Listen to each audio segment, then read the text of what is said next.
Okay, here we are, chapter 3.10, the 10th lesson of chapter 3. Boy, this is a long chapter, isn't it? Patterns with decimals, and this is one of the tough ones. So I'm going to just go ahead and we'll look at the first problem together. It's an interesting problem, about a canoe. The state park rents canoes for guests to use at the lake, and it costs $5 to rent a canoe for 1 hour. So we'll write down $5. This is for 1 hour. It costs $6.75 for 2 hours. So $6.75 for 2 hours. It costs $8.50 for 3 hours. And $10.25 for 4 hours. And they want us to figure out what the pattern is. If this pattern continues, how much should it cost for Jason to rent a canoe for 7 hours? So we have 1, 2, I wrote a 5 there. I'm glad some of you noticed that. You texted me and let me know, and I switched it real quick. There you go. It was 4, 5, 6, 7. So there are 3 blanks here because the question says, how much will it cost if Jason wants to rent the canoe for 7 hours? So we have 4 hours, but we need to figure out what it'll cost him for 7 hours. And that means we have to identify the pattern. And a lot of times we look at something, we look at the difference between here and here, between 1 hour and 2 hours. We want to find out, well, what happens? What's the difference between $5 and $6.75? And if I do a subtraction problem, 675 minus 5, I get, I don't know what I was trying to write there, 75 cents, $1. Okay, $1.75 is the difference. What happens if I check the difference between 2 hours and 3 hours? That's $8.50 minus $6.75. This one's a little harder because I have to borrow, okay? So I'm going to borrow from here, add $1, so that's $1.50. If I could take this 15 and make it a 14 and make this one a 10, borrowing again or regrouping, so I've got 10 hundredths, so that's 5. 14 take away 7. 7, so 75. And 7 take away 6 is 1. So notice that this pattern so far is being consistent. It's not changing. $1.75 and $1.75. I could tell that this is likely to do the same thing. 1025 minus 850. Now I don't necessarily have to subtract it for each one. I could try adding and see if I get there. Let's try that. If I like to add better, then I'll add instead of subtracting. So how would I do that if I wanted to add to 850? Well, I could start with 850, which is where I was at the end of this one, and I could add the $1.75 to it. And just to see if I get to 1025. 5 plus 7 is 12. Carry my 1. Well, that's looking pretty good. 8 plus 1 plus 1 is 10. Yes, I did. So this time I added to get to 1025. If you look carefully, I subtracted these two, found that it was $1.25. I subtracted these two, found that it was $1.75 both times. And then I decided to just add $1.75 right here to my 850 and see if it got me to 1025. And sure enough, it does. And so I can continue this patterning to fill in my blanks for 5, 6, and 7. Okay, so if I take 1025 and add $1.75,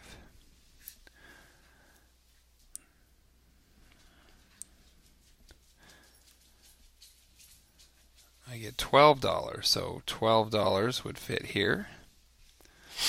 And then add $1.75. That's something I can do in my head. $12 plus $1.75 I can do in my head. And once in a while, if you can, you should. I'm going to add $1.75, and I'm going to get $13.75. Okay, and then I might do this one on paper. $13.75 plus $1.75. Now, if I have 75 cents and I have another 75 cents, that's 3/4 plus 3/4, which is 6/4, which equals $1.50. And I might just be able to figure out that 75 plus 75 is 150 anyway. So I could actually skip that step. Just go right to there. Okay. Hopefully I didn't confuse you. Kind of trying to show you some tricks. Some of you guys will maybe already know this trick. Okay. 1 plus 3 plus 1 is 5. And bring down the 1 is 1550. So 1550 is what it would cost Jason, was it Jason we were talking about? Yeah, to rent the boat for 7 hours. This is a lot of work. It takes room, it takes paper, it takes adding and subtracting, and working it all out to get to an answer. This is the final answer, $15.75 for 7 hours.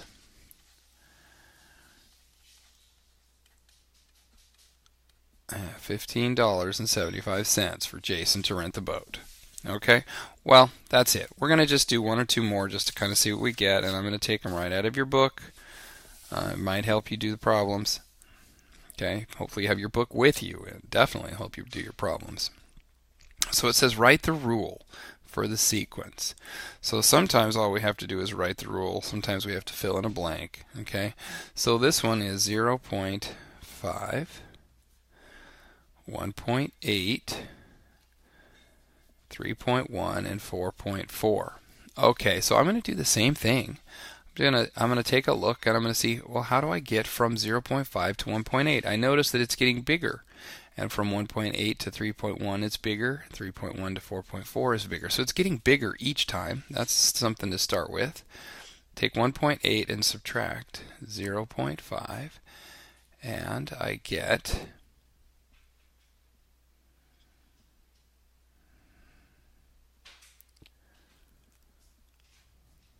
8 take away 5 is 3. 1 take away 0 is 1. Okay? I get 1.3. What happens if I try it again? 3.1 minus 1.8. I'm going to have to regroup this time. Borrow from this 1 and put 10 more over here in the tenths place. So 11 take away 8 is 3. 2 take away 1 is 1. So I got the same pattern. Okay? So if I were to add, so it looks like it's add 1.3.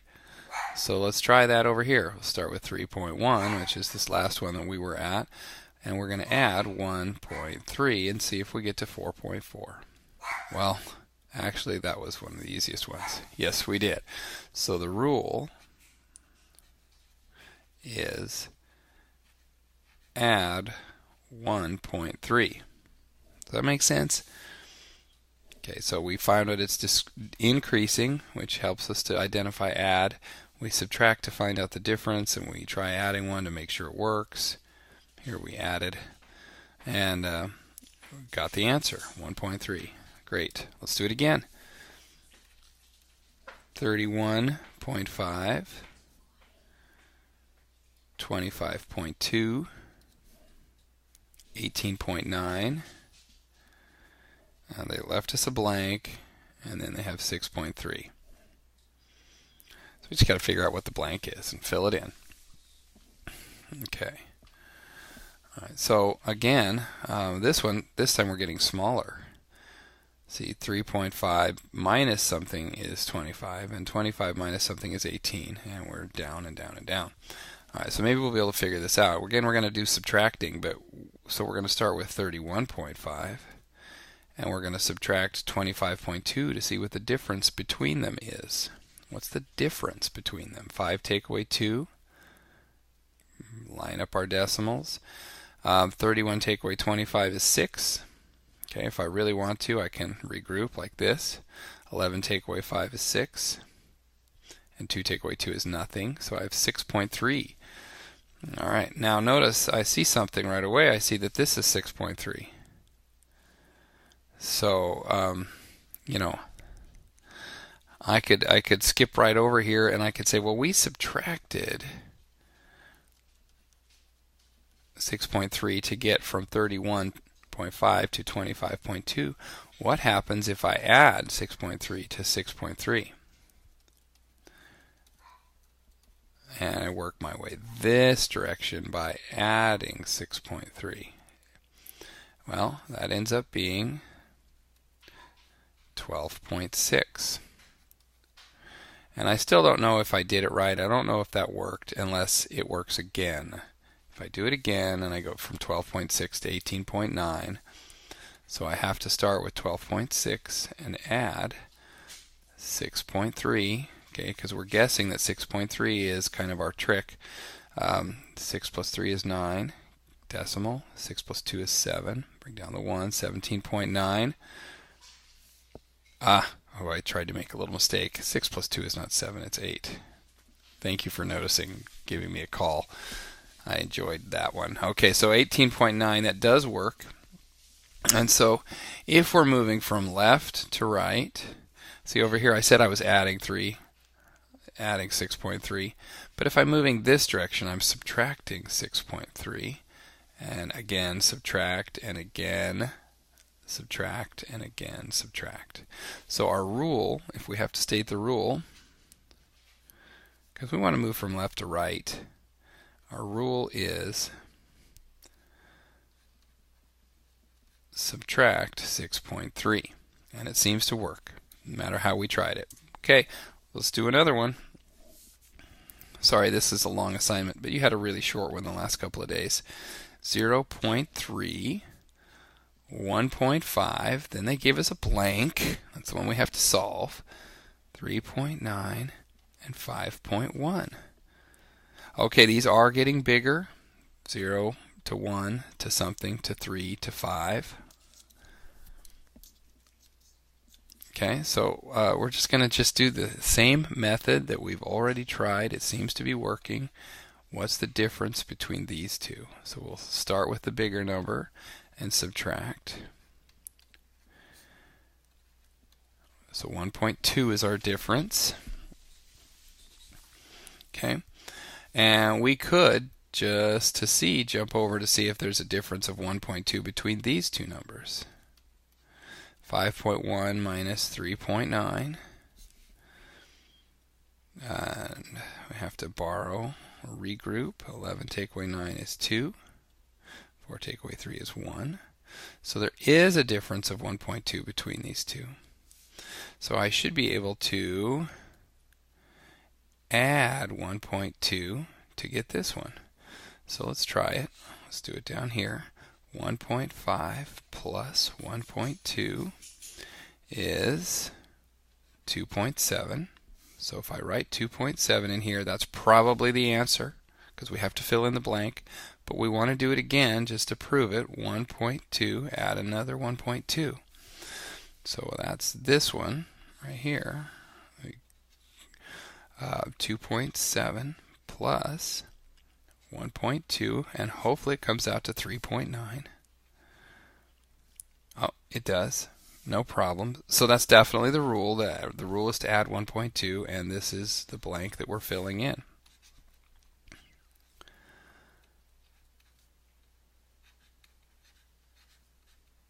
Okay, nice job. All right, I'll talk with you more. We'll get this assignment going in class, and hopefully we have time to make it all work.